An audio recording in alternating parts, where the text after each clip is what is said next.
आज का दिन बहुत थकावट भरा था। कल हम जाएंगे मनाली घूमने। इंडिया में आया हूँ आज वाराणसी। ये तो बहुत ठंडा पानी है। लो जी, मैं तो सोचा था सिर्फ मैं ही गुंगार हूँ, तुम तो बहुत शरीफ बन रहे थे। अगी से हूँ, मैं शरीफ ही हूँ। इंडिया में आया हूँ आज वाराणसी, गंगा के नजदीक, और इसमें गोता लगाने जा रहा हूँ। ये तो बहुत ठंडा पानी है। चलो, मेरे सारे गुनाह धुल जाएंगे अब। लो जी, मैं तो सोचा था सिर्फ मैं ही गुंगार हूँ। तुम तो बहुत शरीफ बन रहे थे पूजा के सामने। अग्गी से हूँ।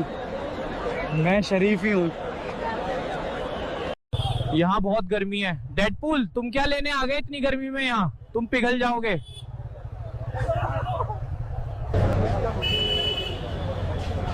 Hey, wait, ever tried Golgappe? We should totally get some. এইরকম আরও মজাদার ভিডিও দেখতে চাইলে আমার চ্যানেলটি এখনই সাবস্ক্রাইব করুন এবং সবার আগে দেখতে পাশের বেল আইকনটি বাজিয়ে দিন।